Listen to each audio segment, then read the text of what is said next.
So we wanted to take some of the things that you guys learned from Cheryl and Troy and actually get practice applying them. So what I asked is for Trees for Tomorrow staff to send in some pictures from their bird feeders, because most of us are going to bird from our backyards with our own bird feeders. So they're going to take a look at those photos, they're going to tell us what birds they are, give us some tips and tricks, and we'll see if we can learn something new.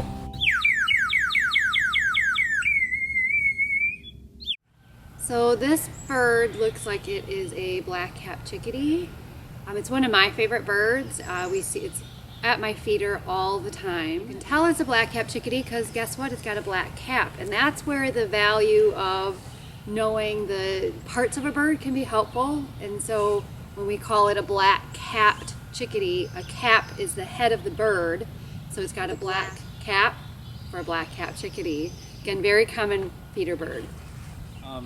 Other unique things about the black-capped chickadee are they're oftentimes year-round residents.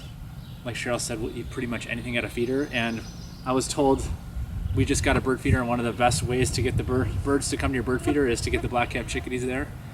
And you can do that by putting peanut butter on adjacent trunks of trees, and once the chickadees find your feeders, oftentimes other birds will. They can literally remember thousands of hiding places for when they store food, which I think is pretty amazing for a bird of that size. They said that every autumn, this is from the Cornell Lab of Ornithology, they allow their brain neurons containing old information to basically die, and then they're better able to adapt to new changes in their environment, and they're very social birds, so they can adapt to new social structure. So they gain new neurons every single year, which is pretty amazing that they can. Birds come alive the more you know about them, and chickadees are great communicators. One of the things you can listen for is their chickadee call. The more D's at the end, usually it indicates a higher level of alarm, like there could be a predator in the area or something like that. And other birds actually know the chickadee's alarm calls, so you can sometimes figure out what's going on by listening to the birds. A lot of books or apps on your phone will actually use a chickadee kind of to help compare other birds. There's a couple foundational birds that are really good to know, and a chickadee is one of those birds that we can use to help us figure out what else is at our feeders. This one looks like a downy woodpecker, which oftentimes is confused with a hairy woodpecker, which looks similar, but the hairy woodpecker is bigger, and the beak on the hairy woodpecker is definitely longer than the downy. But this is a downy woodpecker, again, very also common to see at our feeders and in our yards. It's one of the smaller woodpeckers that we find, but it's a good one. This particular one is actually a male. You can tell from the red spot on the nape patch on the back of the head. Other things to look for woodpeckers would be they're in flight. They kind of have this up and down flight. It's easy to identify usually woodpecker from their flight pattern. Well, it looks like even though this picture is blurry, I can still tell that those are orioles, and those are male orioles, right, Troy? Yes. As the females molt, they can get oranger and oranger, but that looks like a male oriole. Prime way to get orioles to come to your feeder is chop a orange in half and stick it on something.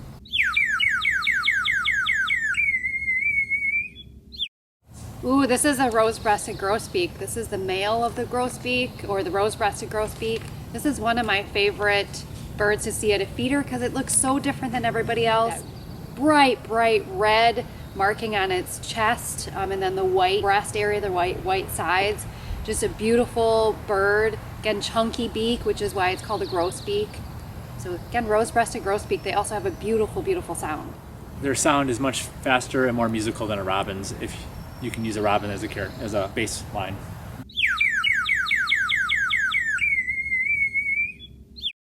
Well, it looks like here we have Wisconsin's state bird, the American robin, which is a bird we might not actually see physically on our feeder, but we'll see it in our backyard for sure. And very common in cities and out in the North Woods as well. And we'll see them trying to hunt for worms and bugs. And they are easily identified, and a good one to know, because a lot of times we're comparing, is it robin size? Is it bigger than a robin, smaller than a robin, like we do with the chickadee too? And it has that kind of dark orange or brown chest, darker back, and that white eye ring. So again, when we think about parts of a bird, it's important for us to know what we're looking at, and we can reference that in our book.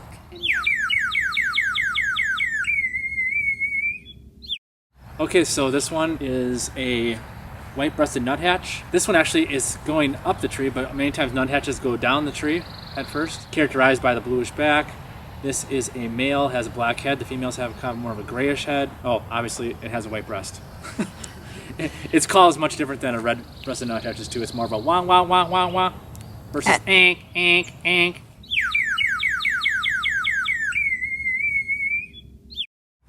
All right, this next picture, there is a smallish yellow bird in the lower right-hand corner that looks like it has a white wing bar. That appears to be a female American goldfinch. The two purplish colored birds on the feeder both appear to be purple finches. The book says they look like a sparrow dipped in raspberry juice, which definitely seems like that's the case. If we had a look of the back, we could look for vertical blackish stripes on the back. And sometimes people might get confused between, I know I get confused between purple and house finches. So sometimes I gotta look them up and compare them in my book. And I'm reminded that house finches have a little bit more streaking on their breast, kind of on the front, their belly area, than the purple finches. Oh, look at this. This is a ruby-throated hummingbird. Everyone loves hummingbirds. This one looks to be a female ruby-throated hummingbird, and we can tell the females from the males because the females are very a little bit more drab in color, as with many bird species where the males are brighter. So the females are not as green and don't have as red. So even though this picture isn't super clear, you can still tell that this is a female. Males will have that green iridescent on their kind of back and their sides, really dark green head, and then really beautiful red neck. And we have mostly, I mean, we pretty much have ruby-throated hummingbirds around here. That's what we're going to be seeing. A couple of fun facts. I was trying to get you some sort of weight comparison so you realize how small they are. A male hummingbird, ruby-throated hummingbird, is equal to 2.5 paper clips. So that's pretty light. Their wings, if you had to guess how many times their wings beat per second, if you guessed a number less than 50, you'd be wrong. It's 53 beats per minute. Second? Per second. 53 per second. Per second. Second. And I think this is amazing. When they migrate south, because they go to Central and South America, they can actually fly across the Gulf of Mexico in one shot. They go right over it. They don't have to go around it, which is pretty amazing for a bird of that size to have that many calories able to do it. Looks like this one is the northern flicker, which we might not see actually at our feeder, physically on the feeder very much, but we'll see it in our yard, definitely in our backyards, on the grass, in nearby trees. Definitely can be identified through all those spots you see on its kind of whole side and belly, and then that black spot on its breast or its chest. And then there's a little red spot behind its head and that little black spot right by its beak. So again, northern flicker, it's a type of a woodpecker. Real easy to kind of see how different it looks from all the other woodpeckers. And it is one of the few woodpeckers that does actually feed on the ground versus getting bugs and stuff from trees. This particular individual is also a male. It has the black mustache. Females don't have the mustache. The white rump is really characteristic. It's a good thing to look for. Yeah, we have the yellow-shafted flicker. They are more migratory than some of the other woodpeckers. Some of the woodpeckers are more year-round residents here.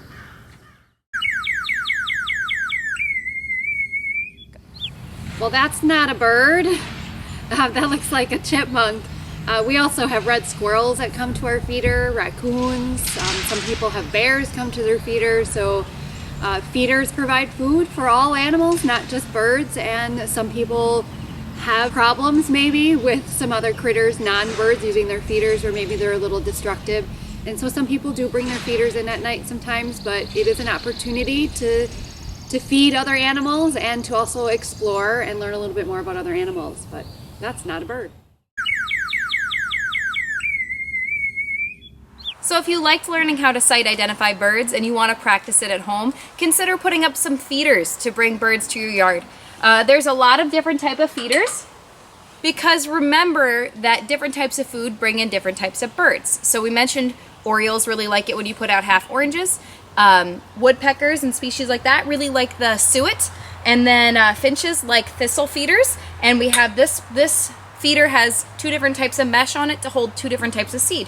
So you can maximize the amount of birds coming to your yard if you put out a variety of feeders. You might be wondering what this red handkerchief in the tree is behind me. It's actually drawing attention of hummingbirds to this tiny little hummingbird feeder. So you can put out red feeders. You don't want to put out red liquid, but red feeders in your yard to bring in hummingbirds. It's just filled with sugar water. 1 cup sugar to 3 or 4 parts water. So if we're going to put these feeders out, it's important that we properly maintain them. So clean up underneath them frequently. You don't want food sitting around that could build up mold or transmit diseases among the birds, so keep your feeder areas clean. Change your seeds pretty regularly too. Seed that's been sitting out is going to lock up moisture and cause mold and bacteria to grow in the feeder with the seed. Hummingbird feeders you should change out every 2 days. That sugar water really good at breeding bad stuff for birds. So just give it a rinse in the sink, put in new solution. You might have also noticed that my feeders are empty. That's because we had a bear come to our yard and do a little damage on some bird feeders. So if you're going to put out feeders for your birds, it may bring in other wildlife, and it can be a pretty good idea to bring in the feeders at night and put them out again in the morning so the birds can utilize them, but you maybe don't have a bear on your balcony at night, which is what happened to us. Hope this is helpful.